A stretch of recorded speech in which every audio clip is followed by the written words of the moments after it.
vai haver um dia em que nós vamos poder descansar nele. É no seu nome, é no seu senhorio que há segurança. Ele é a nossa rocha, firme e inabalável. Não há outro igual a ele. E isto é alento, isto é consolo para as nossas vidas. E nós precisamos ter isto bem presente para nós. Será que nós temos feito de Cristo realmente o nosso Senhor, o nosso Salvador? Eu vou pedir que nós possamos abrir as nossas Bíblias e vai ser projetado na versão NVT, uma versão diferente. Filipenses capítulo 2, vou ler do verso 5 até ao verso 11.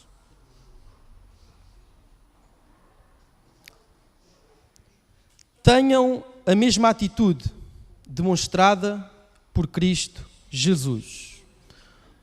Embora sendo Deus, não considerou que ser igual a Deus fosse algo a que se devesse se apegar. Em vez disso, esvaziou-se a si mesmo.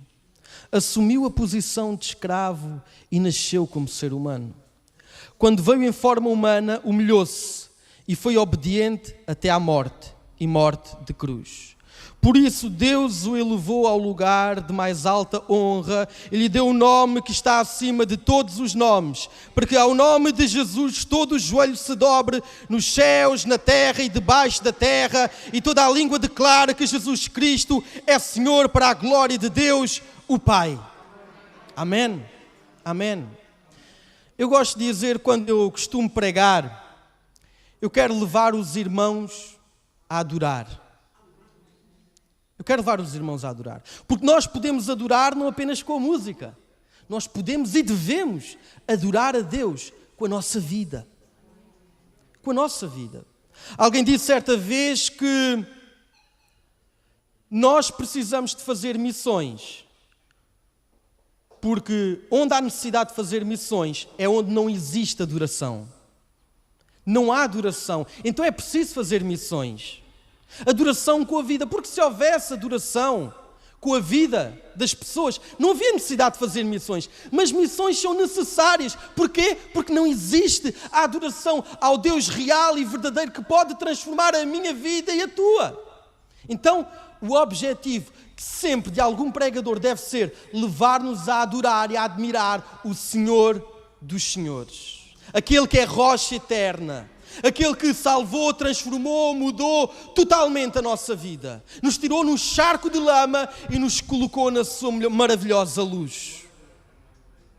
E nós precisamos de ser salvos, e quando nós somos salvos, nós precisamos de ser salvos também de interpretações pecaminosas da Bíblia. Toda a vez que alguém é salvo em Cristo Jesus, também deve ser salvo de interpretações pecaminosas da Bíblia. Essa ideia de que nós vivemos pela graça e agora Deus está ali em cima e eu não tivesse que fazer mais nada na minha vida, como se eu não tivesse que ter um coração cruciforme, com a forma da cruz, como se eu não tivesse que entrar numa vida de abnegação, de matar o meu velho eu, o meu velho homem. Está errada, nós precisamos matar o nosso eu. Nós precisamos de ter um autossacrifício. Não é um sacrifício que me vai salvar, mas eu tenho que estar disposto à abnegação, porque isso mostra a minha adoração a Deus. Então a ideia-chave por trás daquilo que nós acabarmos de ler em Filipenses é que o sacrifício de Cristo tem que ser o modelo para a nossa vida. Vejam outra vez, tenham a mesma atitude demonstrada por Cristo. Algumas traduções têm o mesmo sentimento, mas a ideia é atitude, porque é um sentimento que leva a uma postura, é um sentimento que leva a uma atitude. Não é apenas um sentimentalismo vazio, é um sentimento que pretende elevar o nome de Cristo com a minha vida. E isso tem consequências tremendas, tem consequências práticas para nós. Nós precisamos de ter este coração cruciforme com a forma de cruz, de maneira que quando eu olho para a cruz, eu não vejo apenas ali o meu pecado cravado, eu não vejo apenas alguém que se sacrificou para mim. Sim, tudo isso é verdade, tudo isso é verdadeiro, mas agora eu olho para a cruz, sabendo que o próprio Deus se sacrificou por mim. Eu também devo sacrificar a minha vida em prol dos meus irmãos, em prol da sua igreja. Não viver de uma forma isolada à parte da igreja e viver como se Deus não existisse. Não. Eu tenho que viver de acordo com esta abnegação, de acordo com este coração que tem a forma da cruz. E a chave para mim de Filipenses tem mesmo a ver com este autoesvaziamento. Porque vejam mais uma vez, ele diz assim: tenham a mesma atitude demonstrada por Cristo. Que atitude foi essa que ele demonstrou? Porque ele está a dizer, não está a dizer, tenham uma atitude semelhante. Não, ele está a dizer, tenham a mesma atitude, demonstrada por Cristo. Então que atitude é esta que o apóstolo Paulo está a falar? Ele está a falar do autoesvaziamento. Do autoesvaziamento. Ele não está a dizer que Cristo esvaziou dos seus atributos divinos. Não. O que ele está a dizer é que não foi uma subtração da sua divindade, mas foi uma adição da sua humanidade. A sua humanidade foi adicionada. Isso significa que Cristo padeceu.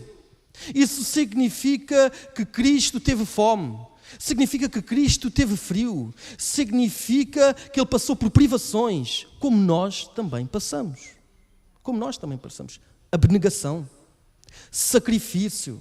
O primeiro grande sacrifício, ainda que o sacrifício na cruz seja o sacrifício por excelência, mas o primeiro sacrifício foi ele ter-se feito carne.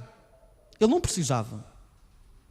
Ele passou por as mesmas privações que eu e tu. Ele não precisava disso. Esse foi o primeiro sacrifício de Cristo. Claro que o grande sacrifício, o ápice da redenção, está na morte de Jesus Cristo no Calvário. Esse é o sacrifício dos sacrifícios. Mas o que o apóstolo Paulo está a dizer é que nós temos que ter a mesma atitude demonstrada. Não uma semelhante, não uma parecida, mas a mesma. E sempre nós vamos viver em função daquilo que nós adoramos. A grande questão é: o que é que nós estamos a adorar? Quem é que nós estamos a adorar? Porque todos nós somos adoradores. Porquê? Porque nós todos fomos desenhados por Deus para adorar. Todos nós fomos desenhados por Deus para adorar. A questão é, o que é que nós temos a adorar? Alguns adoram o trabalho e então viram workaholics. Vivem para o trabalho. Alguns adoram o pai, a mãe. E vivem em função do pai e da mãe. Não para Cristo, mas em função do pai e da mãe. Todos nós temos fé. A questão não é se nós temos fé. A questão é onde é que está colocada a nossa fé. Porque há quem tenha fé na carteira. Há quem tenha fé no trabalho. E aí vem um Covid. Aparece um Covid. E essa fé é abalada. Porque a fé no trabalho foi. Então a nossa fé, a nossa adoração, a nossa vida, a nossa devoção precisa de estar centrada numa pessoa. Jesus.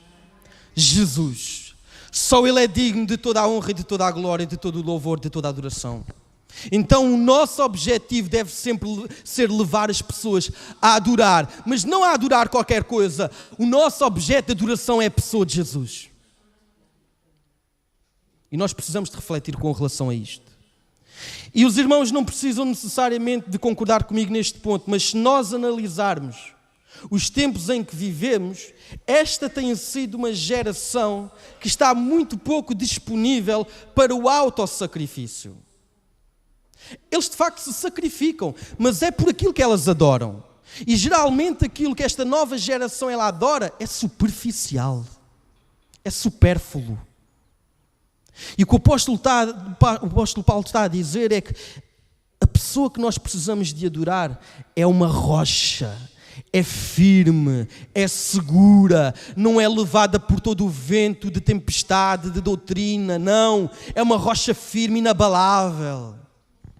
Nós adorarmos Jesus com toda a nossa força, com toda a nossa convicção. Então esta geração está pouco disponível para o verdadeiro sacrifício, o sacrifício que faz sentido para nós, a abnegação que faz sentido para nós, o coração cruciforme que faz sentido para nós. E é muito curioso nós analisarmos que esta é a geração que mais fala de amor e ao mesmo tempo é a geração que mais comete suicídio. Quão contraditório. De acordo com a Organização Mundial da Saúde, a cada 4 segundos alguém comete suicídio. A cada 4 segundos alguém comete suicídio. Quão contraditório é isto? Falar em amor, mas viver como se ele não existisse. Lembram-se na altura dos hippies? Nós hoje estamos a pagar o preço da década de 60, da suposta liberdade, da suposta libertinagem, que na verdade não é liberdade, é libertinagem, é leviandade. E nós hoje estamos a pagar o preço, nós estamos hoje a receber os frutos desse tempo, da revolução sexual da década de 60, em que não havia respeito pelas autoridades. E a verdadeira liberdade é a liberdade para obedecer a Cristo. Só aí há verdadeira liberdade e significado para a tua e para a minha vida. Então, quão contraditório. E agora nós temos esta geração que diz: eu amo porque sinto. E aparece Jesus Cristo encarnado que diz assim: eu amo porque fiz. Eu amo porque fiz. Lembram-se? João 3,16. Porque Deus tanto amou que deu, Ele fez, Ele amou, então Ele fez, porque Deus tanto amou o mundo que deu o seu Filho unigénico para que todo aquele que nele crer não pereça, mas tenha a vida eterna. Então o amor de Deus não é um amor sentimentalista, mas é um amor disposto ao verdadeiro sacrifício. É desse sacrifício que nós precisamos para a nossa vida. É desse sacrifício que o ser humano precisa para a sua vida. Não é um sentimento apenas, uma coisa psicologizada, mas é abnegação. E nós precisamos de aprender a ter este mesmo sentimento, ter esta mesma atitude que teve Cristo Jesus. E para nós entendermos um pouco melhor o contexto de Filipos, desta cidade, o que nos vai ajudar é nós também entendermos o contexto em que esta carta está inserida. O contexto histórico, cultural, em que esta carta está inserida. Porque a cidade de Filipos, ela fazia ligações entre o Império Romano e a Ásia Menor. Isso significa que esta cidade, do ponto de vista estratégico para Roma, era muito importante. Fazia ligações de extrema importância. Então o imperador Otávio, ele teve que fazer alguma articulação para não perder esta cidade. Ele conseguiu conquistar a cidade de Filipos e ele viu esta cidade como uma cidade muito importante para o Império Romano, porque fazia ligações estratégicas, e ele colocou naquela cidade veteranos de guerra. Faziam parte do Império Romano. Isso fez com que estes cidadãos eles tivessem alguns privilégios que outras cidades que faziam parte do Império Romano não tinham. Por exemplo, administração própria. Por exemplo, não ter que pagar tributo a Roma. Então esta cidade teve alguns privilégios. E os cidadãos de Filipos, eles ganharam uma profunda admiração pelo imperador Otávio. Ainda que o imperador Otávio não tenha sido o imperador do tempo de Paulo, já era outro, foi Otávio que reconstruiu esta cidade e fez com que ela fosse uma cidade importante para o Império Romano. Então, certa admiração, os cidadãos de Filipos começaram a ganhar por o imperador. Uma admiração fervorosa, uma adoração, como se o imperador fosse um semideus. De tal maneira que eles até falavam do imperador que ele era Senhor e Salvador de Roma. Senhor e Salvador de Roma. Então não é de espantar que o culto ao imperador tivesse florescido tanto. Estamos a falar de um culto fervoroso a ele. E foi esta lealdade ao imperador romano que levou os cidadãos de Filipos a um conflito direto para com os cristãos. Porque para os cristãos não é Otávio que deveria ser conhecido como Senhor e Salvador. Mas, de acordo com o apóstolo Paulo, Filipenses capítulo 3, verso 20, ele diz: a nossa cidadania, no entanto, vem do céu. Não de Roma, mas vem do céu. E de lá aguardamos ansiosamente a volta do Salvador, o Senhor Jesus Cristo. Então o Salvador e Senhor não é Otávio. O Salvador e Senhor é Jesus Cristo somente. Somente Ele é Senhor. Não há outro. Não há outro que possa salvar, não há outro que possa transformar. Tu podes ler todos os livros do mundo. Se tu não leres a Bíblia, tu vais continuar a estar necessitado da transformação de Deus, porque Deus usa a sua palavra como meio para transformar a tua e a minha vida. É Deus que transforma. É Deus que salva. Então este título é profundamente legítimo. Salvador e Senhor. Mas não é Otávio, é Jesus. Então, este é o pano de fundo que nos vai ajudar a ter uma melhor compreensão desta oposição pagã com relação à igreja de Filipos. Mas vejam a ironia disto tudo. É que o apóstolo Paulo, esta carta é conhecida como a carta da alegria. Vejam um pano de fundo. A carta da alegria, mas o apóstolo Paulo está preso. A carta da alegria, mas os cristãos de Filipos estão a sofrer oposição. E é aqui que o apóstolo Paulo diz assim: tenham a mesma atitude demonstrada por Cristo Jesus. Vai haver vento na nossa vida? Vai haver tempestade? Sim, vai. Mas tenham a mesma atitude demonstrada por Cristo Jesus. Abnegação. Matar o nosso eu. Então esta é uma carta que o apóstolo Paulo quer auxiliar, ele quer orientar para uma postura correta, mesmo em meio à adversidade, mesmo em meio à perseguição, e ainda que as circunstâncias de Paulo, ainda que as circunstâncias dos filipenses formem o núcleo central desta carta, tudo vai convergir para a pessoa de Cristo. Não é o queixume. Se há alguém que poderia ter este queixume, era o apóstolo Paulo, ele estava preso. Então, do que é que eu e tu temos que reclamar? Se eu me comparar com esta gente, eu não tenho nada que reclamar. Eu vou reclamar do quê? Eu não sou fisicamente perseguido. Eu não estive em prisão. Do que é que eu vou reclamar? Eu vou levar as minhas angústias, as minhas tristezas aos pés de Cristo. É isso que nós devemos fazer. Então, de facto, o apóstolo Paulo, dentro deste contexto mais amplo, ele insiste que sigam o seu próprio exemplo, assim como ele segue o de Cristo. Então, por um lado, ele diz, olha, sigam o exemplo de Cristo. Por outro lado, ele diz, sigam também o meu exemplo, que ele estava preso.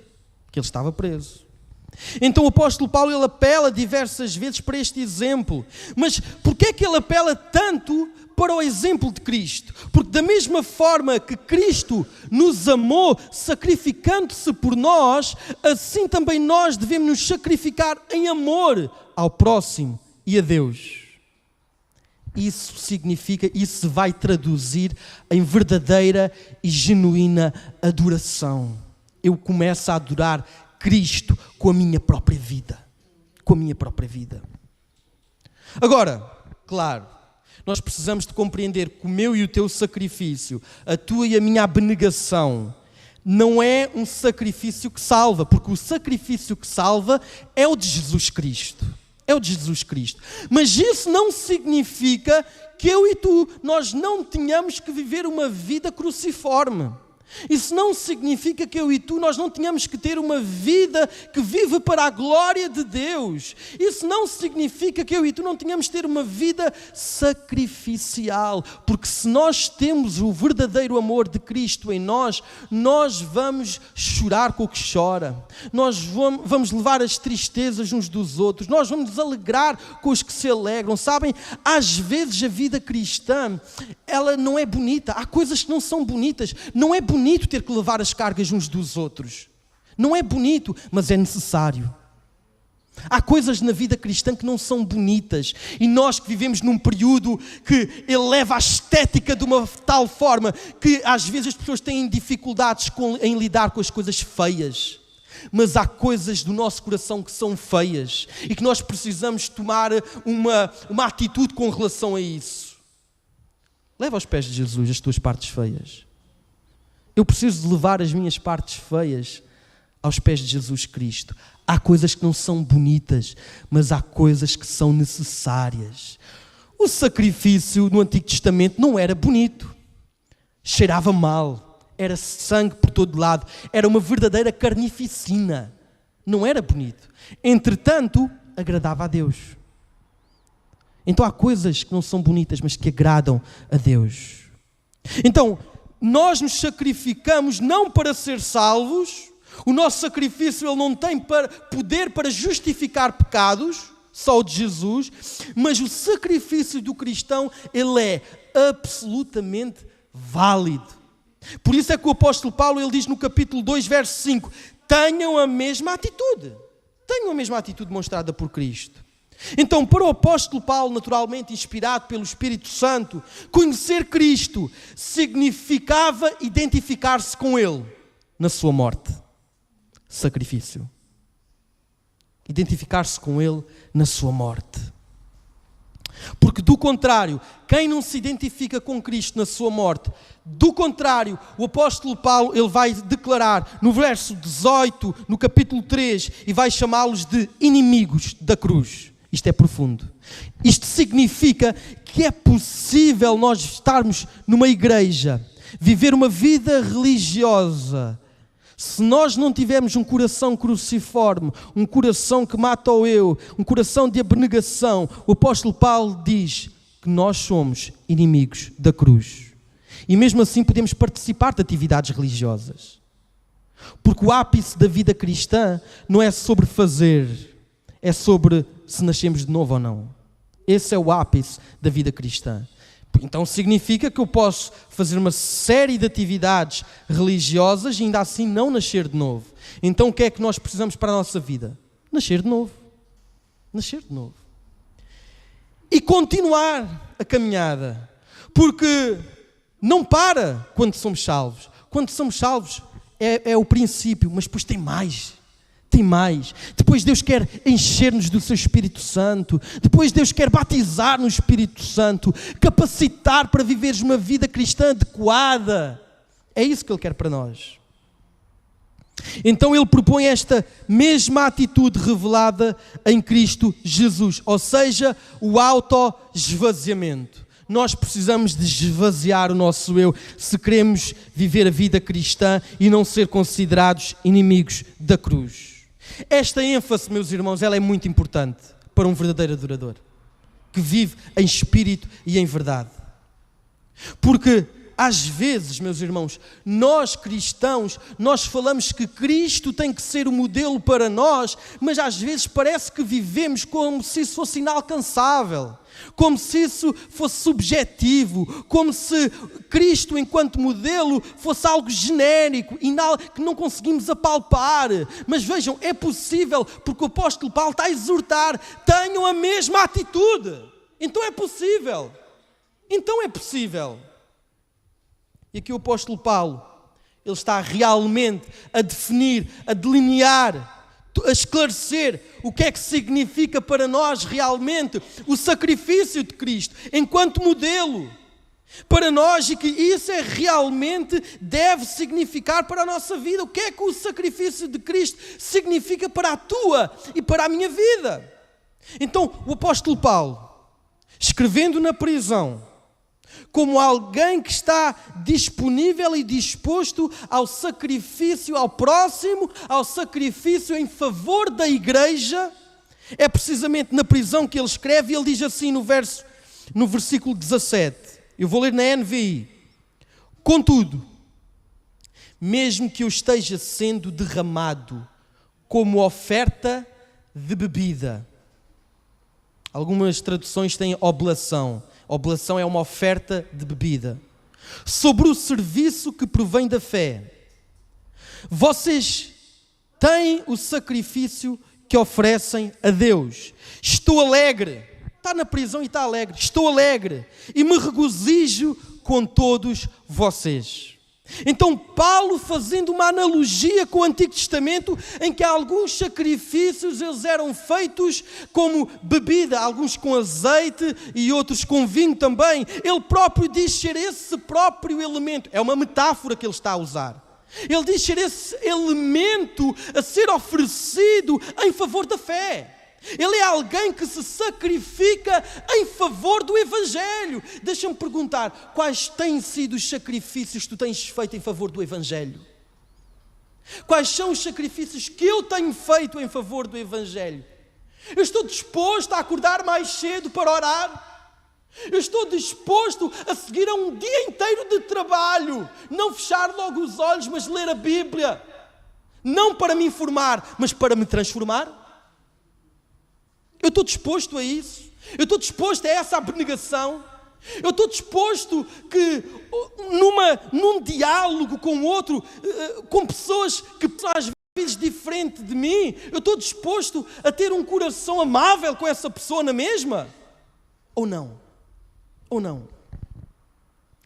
Então todo cristão é como um sacrifício preparado para oferecer-se a Jesus Cristo. E esta é a mesma imagem que nós encontramos em Romanos capítulo 12, verso 1, onde ele próprio roga para sermos um sacrifício vivo, santo e agradável. É a mesma imagem. Nós temos que ser um sacrifício vivo, santo e agradável.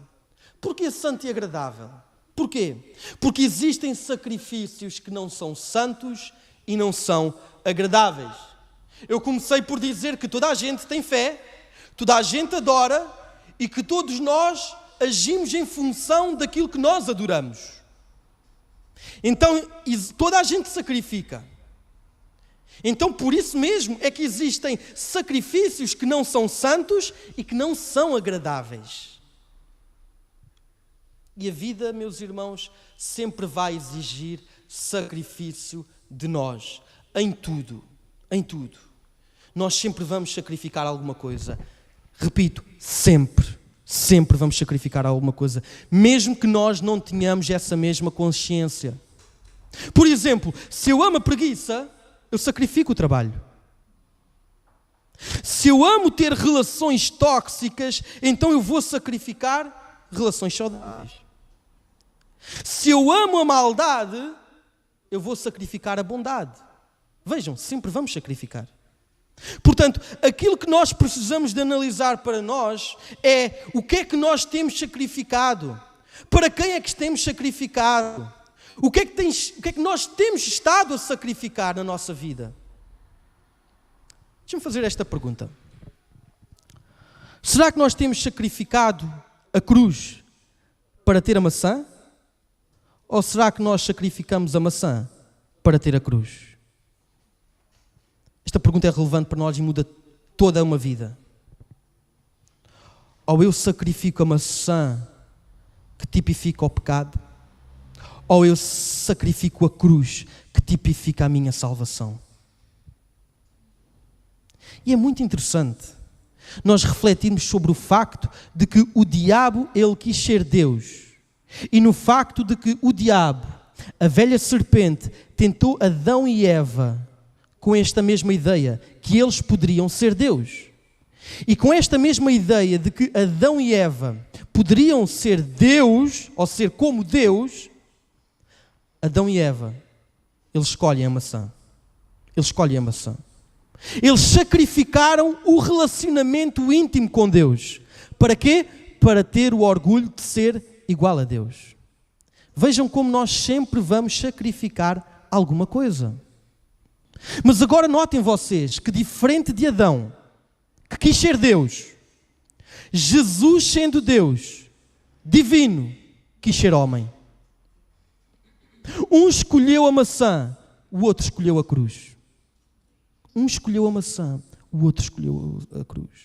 Um sacrificou a obediência, o outro, Jesus, se sacrificou em obediência. É diferente. Os dois sacrificaram. Mas um estava certo, o outro estava errado. Um tentou a glória por meio da maçã. Jesus foi glorificado e exaltado por meio da cruz, por meio de um sacrifício agradável e santo. E o preço deste sacrifício não veio sem humilhação. O preço deste sacrifício não veio sem abnegação. Jesus foi humilhado no sacrifício, mas depois foi exaltado na ressurreição. Meus irmãos, isto traz uma lição preciosa para nós, porque Cristo se humilhou fazendo o percurso do céu para a terra, ou seja, a exaltação fez o percurso de cima para baixo, e nós às vezes, à semelhança de Adão, queremos fazer o percurso inverso, de baixo para cima, mas a exaltação que vem de baixo não interessa. Nós não podemos subir sem antes primeiro nós descermos, meus irmãos. Descer para lavar os pés uns dos outros, descer para carregar as cargas uns dos outros, descer para ir até à casa do oleiro e ser transformado, moldado por ele, descer para nos prostrarmos diante de Deus, diante daquele que é digno, e dizer que só ele é Rei e Senhor, que não tem outro. Descer aos pés de Deus, mesmo quando alguém te diz que tu não vales nada, que o teu caso é perdido, tu ainda assim precisas de descer. Descer no oceano da graça de Deus, porque por nós mesmos nós não conseguimos, precisamos da graça dele. Precisamos de descer, meus irmãos, para carregar a cruz e seguir Jesus. Nós não podemos subir sem antes primeiro descer. A exaltação que não combina com o sacrifício não nos é lícita. Não nos é lícita. Então, da mesma forma que Cristo se auto-esvaziou de si mesmo, assim temos que ser nós, esvaziar-nos de nós mesmos. De nós mesmos. Eu quero insistir neste ponto, meus irmãos. O amor, ele não é um conceito. O amor é uma pessoa, Jesus. O amor é sacrificial. E esta geração tem pecado neste aspecto, que é fazer do amor um Deus. Deus é amor, mas o amor não é um Deus. Deus é amor, mas o amor não é um Deus. Esse amor que coloca de parte de Jesus Cristo, esse amor que vira as costas a Deus, isso não é amor. E até podemos fazer coisas certas, ainda assim estamos errados. Se não tivermos Cristo na nossa vida, falta-nos tudo, tudo. Eu não gosto daquela ideia de quando as pessoas dizem, aquela senhora só lhe falta ser cristã. Falta tudo. Falta tudo. Então existem sacrifícios que deveriam ser entregues para Deus, e deixem-me dizer, alguns estão a ser entregues ao diabo, e às vezes a pessoa nem sabe. Porque é possível entregar a César aquilo que é de Deus. Entregar a César o que é de César e a Deus o que é de Deus. Mas muita gente entrega a César aquilo que pertence a Deus. Como é que faz? Olha, sacrificando a família. Instituição divina.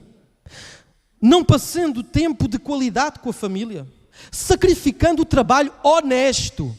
Porque não é só trabalhar, é trabalho honesto. Sacrificando o trabalho honesto, com a finalidade às vezes de ter maior lucro, mas de forma pecaminosa, de forma imoral, sacrificando o nosso coração, entregando ele para o vil tentador e não para Deus. Ou dizendo: Deus, tu ficas com metade do meu coração, enquanto os meus outros ídolos ficam com a outra metade. Nós podemos sacrificar para o diabo e não nos apercebemos. Calvino, ele estava correto quando ele disse o seguinte: o nosso coração é uma fábrica de ídolos. Sempre vamos ter alguma coisa no lugar de Deus. E nós temos que limpar isto. Nós precisamos de purificar isto que está aqui, o nosso coração. E isso não é possível sem oração e sem a leitura da palavra de Deus, que molda a minha consciência, que tolda todo o meu pensar. E a partir daí eu não sou mais contaminado pela cultura do mundo, mas eu sou contaminado pela cultura de Deus. E é curioso que a própria etimologia da palavra sacrifício no hebraico, significa, vejam, chegar-se mais para perto. Isto significa que o sacrifício correto, certo, nos leva para mais perto. Nos leva para mais perto. Se for o sacrifício certo. As grandes características da vida de Jesus foram a sua humildade, a sua obediência, a sua renúncia de si mesmo. Cristo não veio como alguém que quer simplesmente dominar o homem, mas como alguém que serve. O Deus Filho veio como servo. Ele não desejou o seu próprio caminho, mas ele disse no Getsémani: que se faça a tua vontade. Ele não desejou a sua própria exaltação, mas ele veio como que renunciando a toda a glória humana. Lembram-se? Ele foi tentado no deserto. E houve umas coisas que o diabo o tentou com relação à glória humana. E Jesus rejeitou. A nossa identidade, a nossa autenticidade, ela tem que ser marcada pela renúncia do próprio eu. E a grande marca do cristão é a sua constante luta contra o pecado, a sua constante luta contra as suas inclinações, porque o desejo do cristão, a adoração do cristão tem que ser conhecer Deus e fazê-lo conhecido. Conhecer Deus e fazê-lo conhecido. Isso vai revelar em nós uma profunda e dinâmica e verdadeira adoração. Que a graça de Deus possa operar nas nossas vidas. Eu quero chamar o grupo de louvor para vir aqui.